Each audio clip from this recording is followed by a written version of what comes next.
Ela, singielka na ziemi afrykańskiej. Szansa jakaś, żeby tutejszy skradł twoje serce jest? Motyle w brzuchu się pojawiły. Czy te kobiety tracą niekiedy majątki? My kobiety byśmy chciały, żeby to było romantycznie.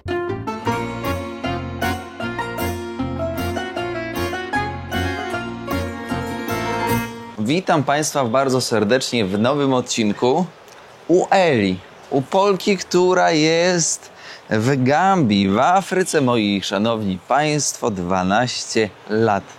Jak wiecie bądź nie z poprzednich odcinków, nie jest to pierwsza wizyta u Eli.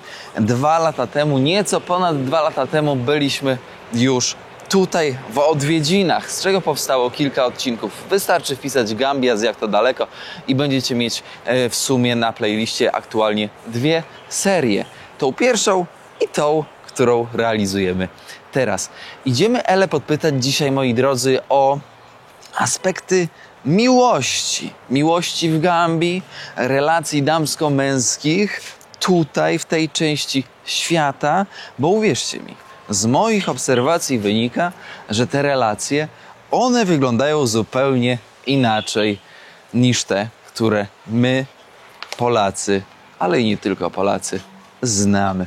Zatem zapraszam do oglądania. Proszę pamiętać o standardowym zestawie wspierającym kanał, czyli łapeczce, komentarzu i rzecz jasna podaniu odcinka dalej. No to co? Zaczynamy.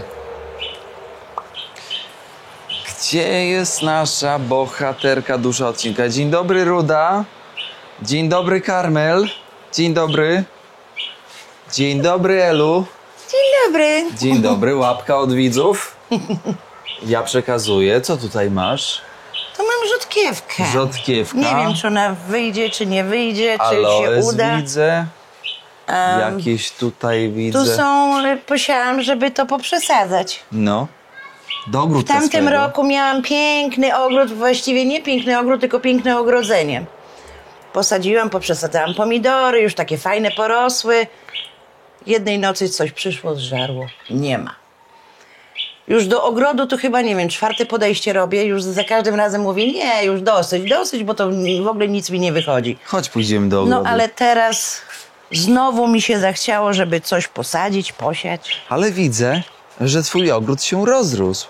Masz taki- więcej taki- bananowców, taki- bo tam trochę jeszcze widziałem. Tak. Tutaj widzę papaja. Z bananami to jest tak, że jak banan to w ogóle owocuje tylko raz w życiu i potem to obumiera. Ale zaraz obok bananowca rośnie następny młoda sadzonka. Potem to się ścina, to się wywala. O, widzisz, i tam jest młody. I to jest standard. Że jak już wydaje ten owoce, no to gdzieś obok musi być sadzoneczka. Widzisz, tutaj już jest nowa sadzoneczka. Tutaj. No. Proszę. O, tutaj następna. Tutaj. O. Także one się tak... Masz też papaję. tak, papaję, ja sama to posadziłam papaję, już jedna... Używasz tych pestek z papai? Przeciwpasożytnicze. Ja wiem. No. No, miałam w tamtym roku dużo je nasuszałam. One jak w ogóle jako przyprawa, jak pieprz, bo one są takie, jak to się mówi, spicy. Ostre. Takie pikantne, nie? No. Niekiedy. No, co tu jeszcze masz? Ja to wiem, że Fajnie tak sobie zrobiłaś z tych opon. tylko w tych oponach, uznałam, że tylko w tych oponach może coś się uda. Natomiast ta część, to tutaj coś przychodzi i żre. Czekaj, Ela, zobacz. Mamy owoc tego, ale trochę przygnity. Tutaj zobacz, bo ty w tamtym roku, znaczy 2 lata temu byłeś w tym samym czasie, jak te kaszu zaczynało dojrzewać. Tak. Zobacz, i to tak. musimy zerwać tylko na jakimś kiju, albo nie wiem, bo to jest dosyć wysoko. To są, Elu, to są owoce To jest kaszu, nerkowca. No. A zobaczcie, jaki jeden nerkowiec, który znacie w ogóle z supermarketu pewnie. Zobaczcie, jaki owoc ogromny. I on jest przesłodki. Ten owoc to jest taki, ja to mówię, taka gąbka nasączona sokiem. No.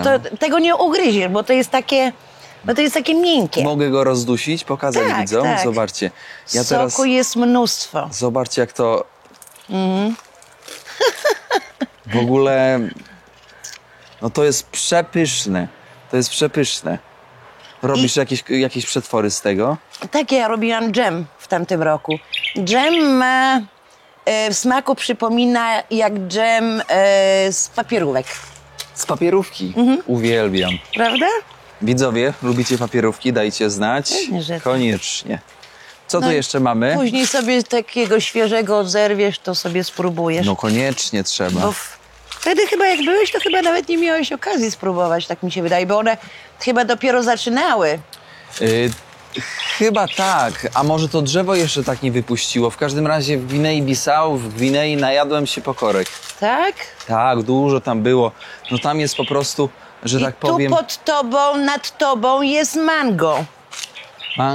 mangowiec. W tym roku będzie dużo, z tego co obserwuję. Nie wiem jak te moje mango, czy ono będzie miało dużo, czy nie. No. O, trochę My będzie. tak wiesz, o ogrodzie, o warzywach, o owocach, ale jak jest z miłością w Gambii? Z tymi relacjami, one takie same jak w Europie, jak w Polsce między Nie, innymi. zdecydowanie nie. Podrywają cię tutaj? Codziennie.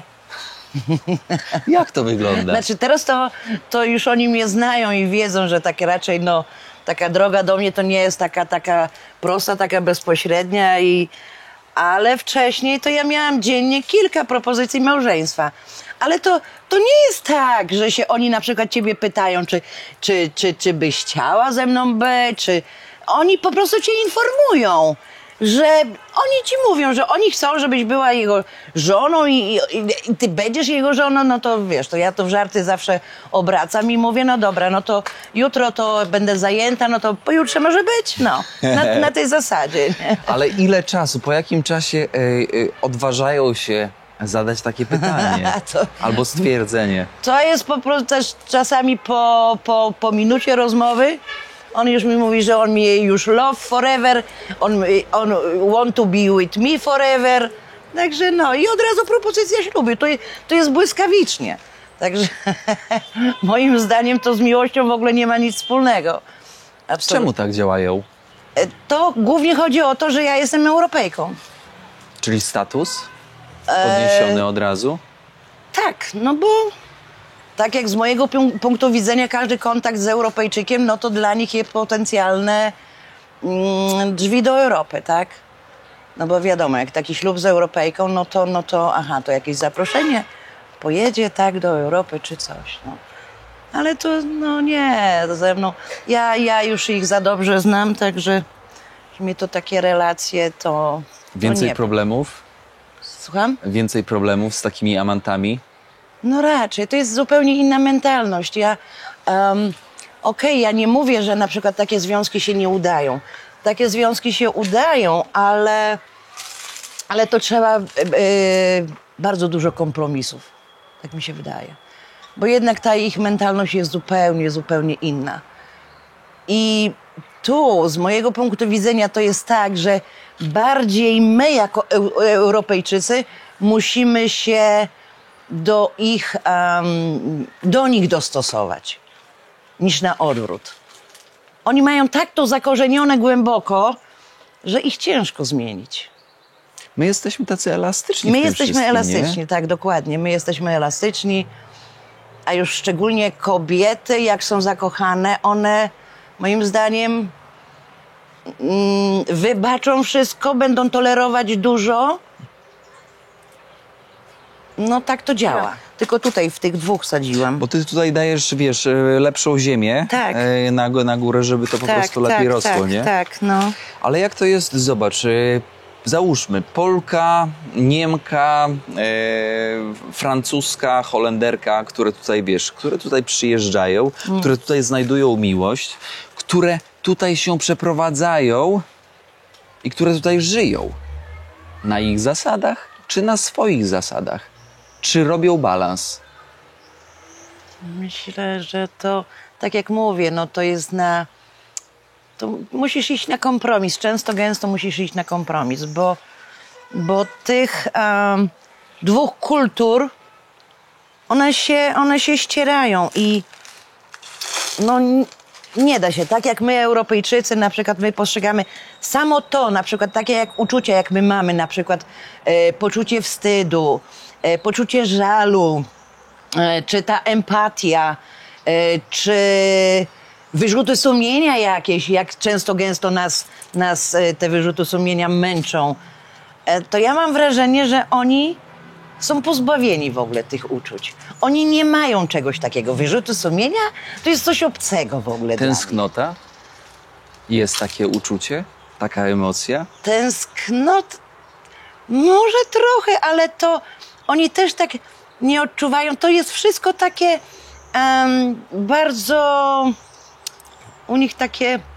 Prozaiczne, takie normalne, że ta miłość to Tak. jest coś zwyczajnego? Na przykład taki tekst, że na przykład zrobi ci jakieś świństwo, no i on przyjdzie a czasami w ogóle jakby nic ci nie stało, albo ci powie sorry i on ci powie part of life, no sorry, this is part of life. Ukradnie ci coś, no i powie sorry, no part of life. Część życia, część I ja życia. mam tak, i ja mam mu wybaczyć i mam go jeszcze zrozumieć.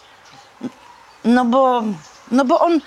bo on nie był świadomy po prostu, czy jakoś tak, no. Europejki jak przyjeżdżają bardzo często z chrześcijańskim, że tak powiem, dorobkiem. No Przechodzą na islam, czy zostają przy swoich wierzeniach? Niektóre przechodzą na islam. Ja myślę, że to nie jest...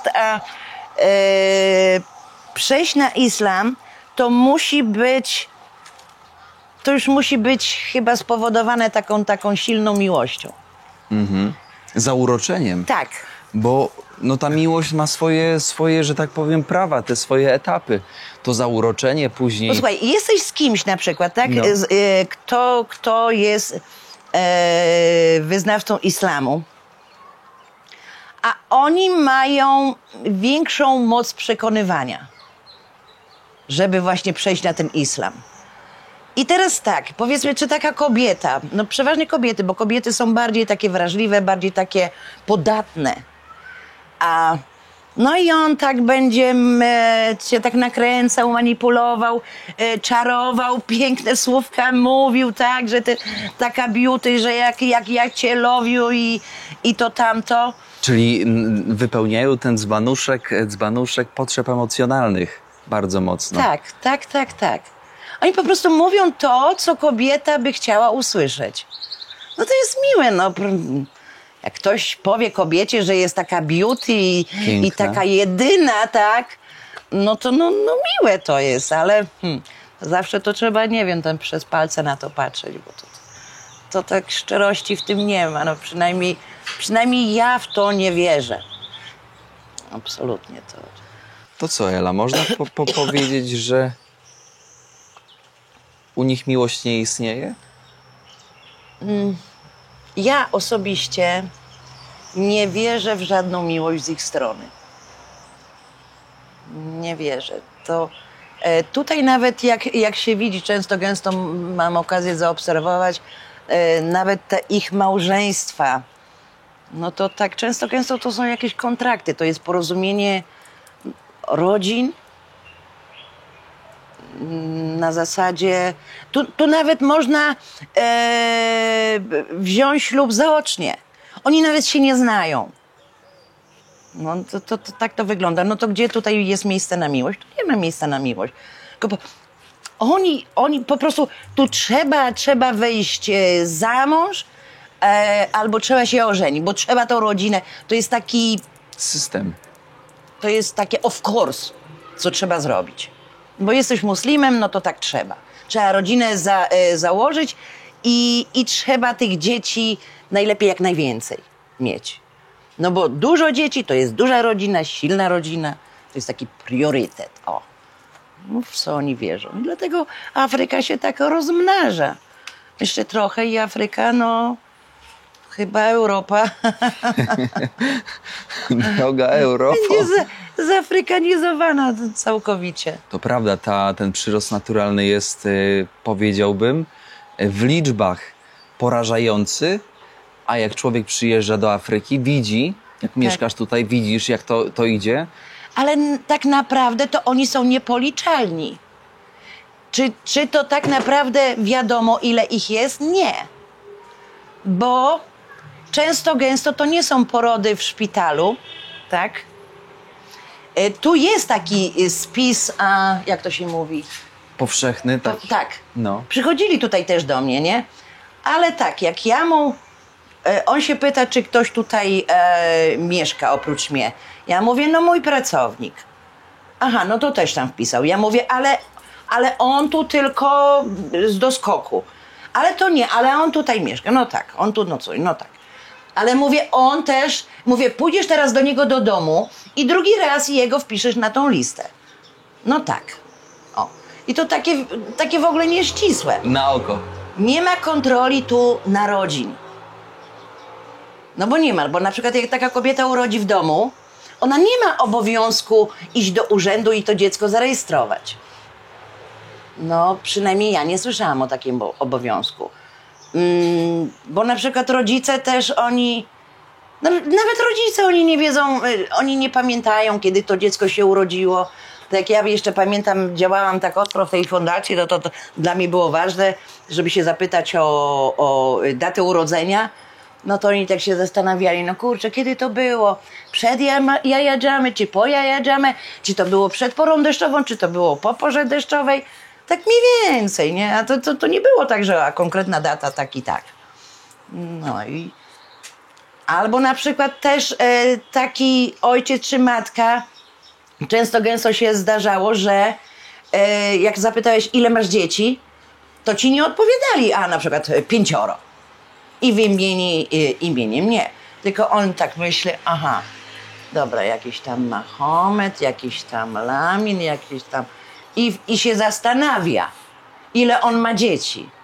No bo zobacz, no jeszcze jak ma jedną żonę, no to okej.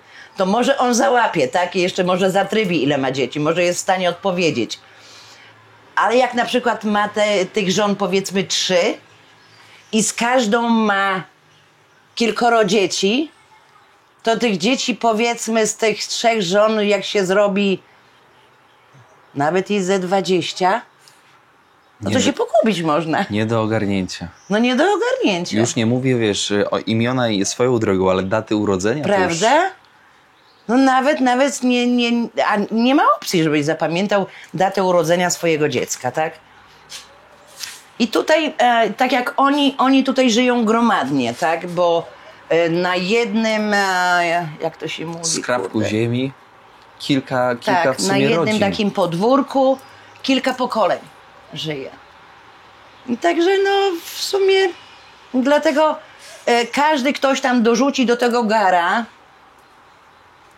i dlatego to za tą średnią krajową, która wynosi chyba powiedzmy 50 €, tak mi się wydaje, że teraz to jest taka średnia krajowa, no to są w stanie się wyżywić, no bo każdy coś tam pokombinuje, tu kupi, tam sprzeda.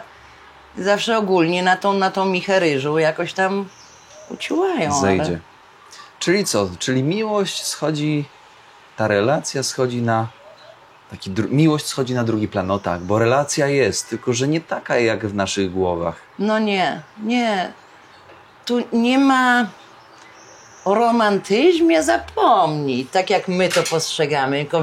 My kobiety byśmy chciały, żeby to było romantycznie. No nie.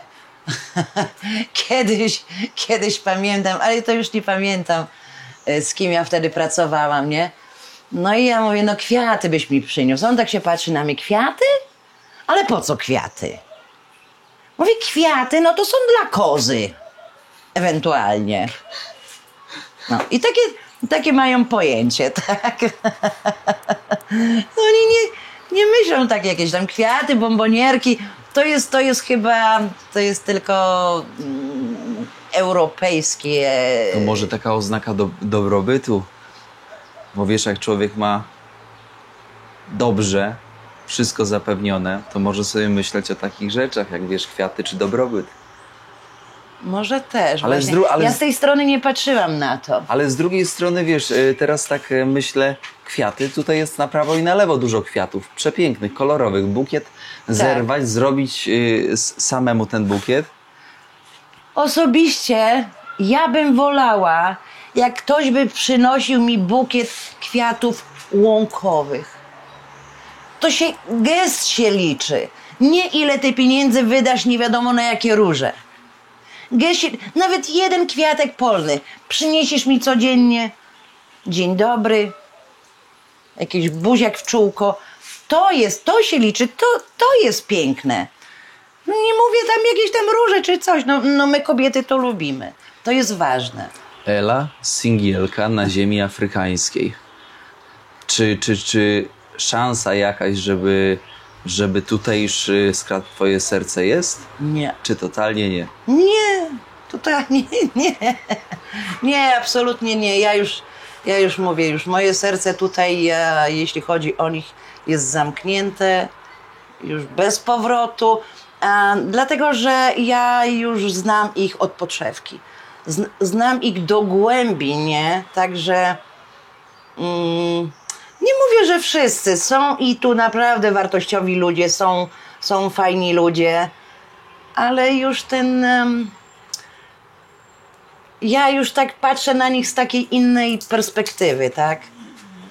Gdzieś tam to... Ten czaruś w nim gdzieś tam drzemnie. Zawsze będę uważała, że to nie jest szczere. No tak.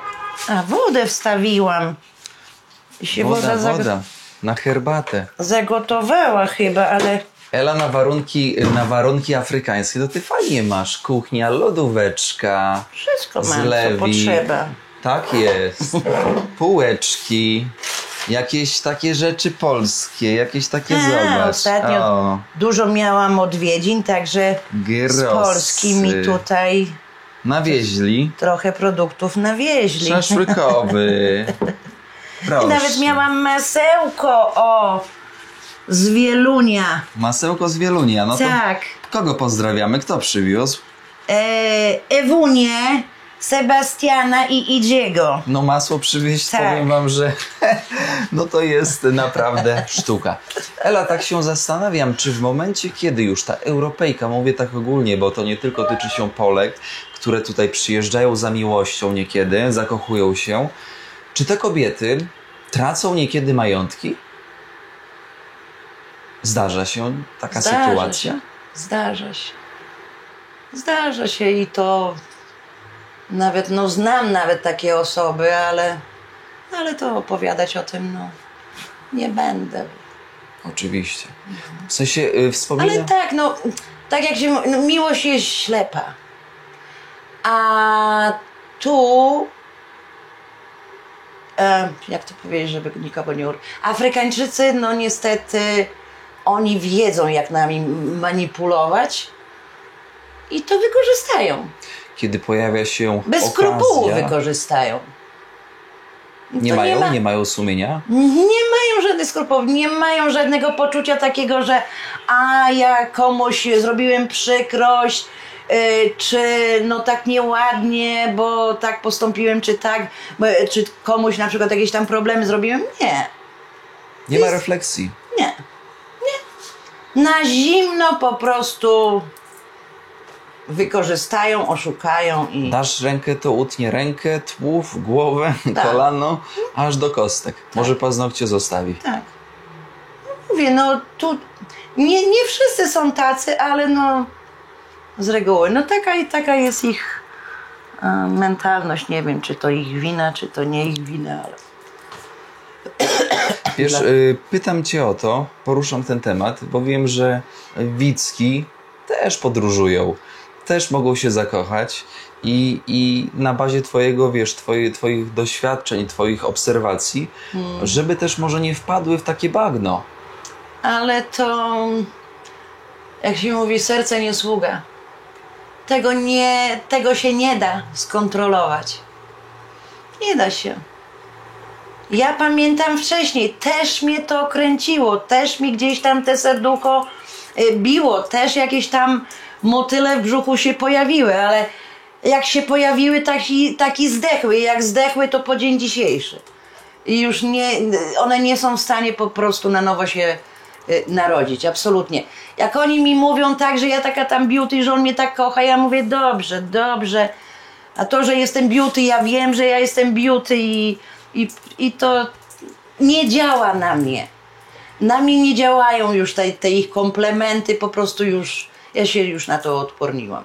Ale to naturalne chyba, że wiesz, kiedy przyjeżdżasz do nowego miejsca, gdzie nie masz aż tak dużo znajomych ludzi, to szukasz tej połówki, tej drugiej osoby, która będzie cię wspierała w tych codziennych, że tak powiem, działaniach i będzie towarzyszyła w życiu. To chyba normalne. No chyba normalne. Chyba normalne. Przecież jak tak sobie przypomnę te swoje początki tu w Gambii, ja nie wiem, czy ja byłam odważna, czy ja byłam szalona, czy ja byłam co? Co ja wtedy odwaliłam, to z perspektywy czasu, jak na to patrzę, nie wiem, ja chyba teraz to bym... Nie, absolutnie czegoś takiego nie zrobiła. No wyjechać do Afryki, gdzie w ogóle nie masz pojęcia, nie znasz nawet języka, przecież mój angielski to był na poziomie nawet nie ali kochać, ani jeść, a kali jeść, kali spać. Nawet nie był na tym poziomie. Nie miałam pojęcia w ogóle o Afryce. Tyle tylko, że Afryka mi się tam od dzieciństwa marzyła, bo dzięki wierszykowi Murzynek Bambo w Afryce mieszka. O. I tak sobie wyobrażałam Afrykę egzotyczną. Od marzeń do realizacji. Tak, Tak dosłownie. dokładnie. Więcej i częściej, kochanie. A na drugiej stronie też jest coś tam napisane. A, tylko dla żony. Tylko dla żony. No. Ela, miłość miłością, ale czasami jak się zdarzają perturbacje w związku takim, powiedziałbym, europejsko-afrykańskim, czy oni sobie potrafią radzić z tymi, że tak powiem, perturbacjami? Potrafią rozmawiać o emocjach? Potrafią wyciszyć ten konflikt w relacji? Tutaj jeśli chodzi o związki europejsko-afrykańskie, no to za wiele o tym powiedzieć nie mogę, bo nie jestem w temacie. Natomiast związki tutejsze, to jest tak, jeśli są jakieś problemy małżeńskie, jakieś kłótnie, czy jakieś tam fochy, czy jakieś coś, to zbiera się rodzina. I rodzina wtedy ich godzi albo decyduje, co oni mają zrobić. I oni się muszą do tego dostosować. No. I później nie ma tu czegoś takiego jak rozwody. Przynajmniej ja o czymś takim nie słyszałam. Aczkolwiek jeśli chodzi o związki europejsko-afrykańskie, to słyszałam o jednym rozwodzie. Tu, w Gambii. Nie wiem, jak to finalnie wyszło. W każdym bądź razie taka sprawa rozwodowa się toczyła. A wiesz co? Mało tego, co mnie jeszcze właśnie bardzo zaskoczyło, że jakiś podział majątku też w to wchodził. No to dla mnie akurat... I teraz tak, masz męża, tak, Gambijczyka, który nic nie wnosi, no bo przeważnie często gęsto tak jest. I teraz tak, z chwilą rozwodu masz obowiązek spłacić jego, czy nie wiem, czy coś mu dać? No tak to wygląda prawnie. Aczkolwiek nie wiem, dokładnie nie wiem, bo tu jeśli chodzi o te rozwody, jak to wszystko wygląda. Całe szczęście, że ja nie musiałam nigdy mieć z tym do czynienia. Nerwy by poszarpane były. No ale wiesz, o raczej. czym jeszcze myślę? Że jak faktycznie ta Europejka tutaj przylatuje, wiąże się z tutejszym, bierze islam, to później żądają od niej, żeby się zachowywała jak tutejsza. Czyli z domu nie wyjdziesz bardzo często tam, gdzie chcesz. Przechodząc na islam, musisz się liczyć z tym, że no niestety, już nie ma tego freedomu, już nie możesz być taka Niezależna. Niezależna, tak dokładnie, i ubierać się czy inaczej. No nie, musisz zachować te, jak to tam się mówi, restrykcje, czy Zasady, te zasady. zasady, tak, jakie są w islamie. No i przeważnie jakie są w głowie tego męża, bo ten mąż też może mieć swoje jakieś naleciałości, wiesz, Tak. inaczej rozumieć pewne rzeczy, może naciskać na to, żeby ta kobieta po prostu była poniekąd zniewolona. Można powiedzieć? Zniewolona? To jest tak, że kobieta ma się słuchać męża. Tak jest prawdopodobnie w Koranie. Ma się słuchać męża, tylko że tu... Uważaj, Ruda. Tu w Gambii ten islam nie jest taki bardzo restrykcyjny, nie? Tu te kobiety bardziej są takie... One są takie bardziej wyzwolone. Tu nie ma czegoś takiego, że kobieta nie wyjdzie z domu, bo się najpierw musi męża zapytać. Ale aczkolwiek one w pewnym stopniu, w pewnych tam sprawach, one są posłuszne. One muszą być posłuszne. Czyli co? Czyli reasumując, kończymy odcinek, żeby z miłością Ela zawsze mieć tą swoją uwagę, zwłaszcza w Afryce, aktywną. Tylko że z miłością to jest tak, że serce z rozumem nigdy w parze nie idzie. Serce to jest takie te szalone, nie? A rozum to taki powolny, slow, just take easy. A serce, ale ja chcę tam! A rozum, ale take easy, please, take your time. Nigdy to nie idzie w parze. Po czasie dopiero, jakiś tam, jak to się mówi, przychodzisz po rozum do głowy, ale to... I tego nie nauczysz. Serca nie skontrolujesz. Serce nie sługa, no niestety.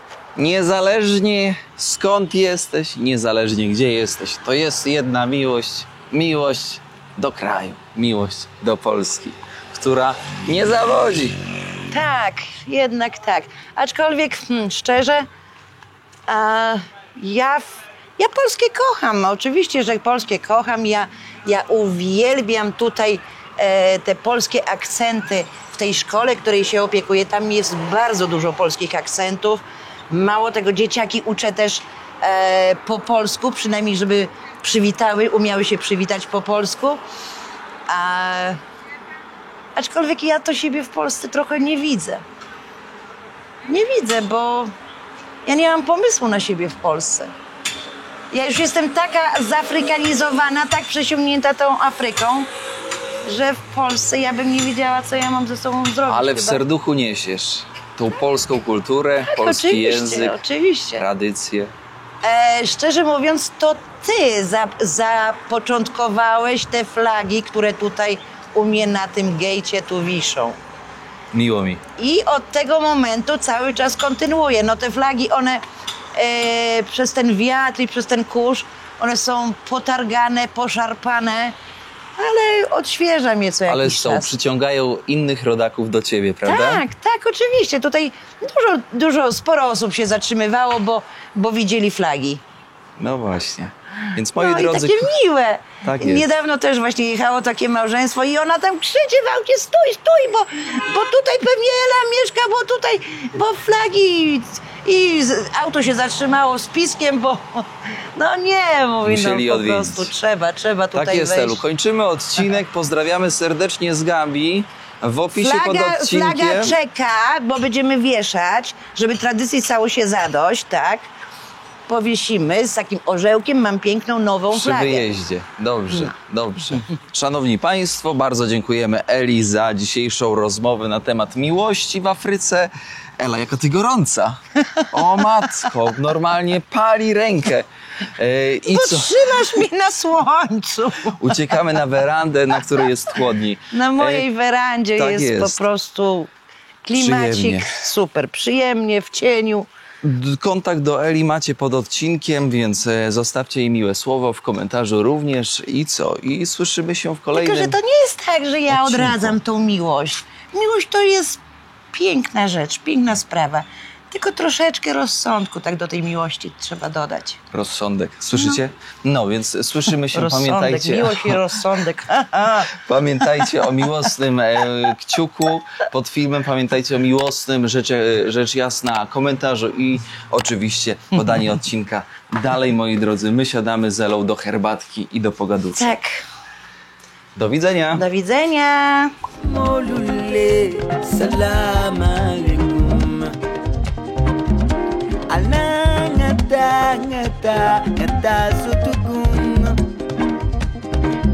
Sutukun molule, salam alaikum. Dunia, ya, mutani.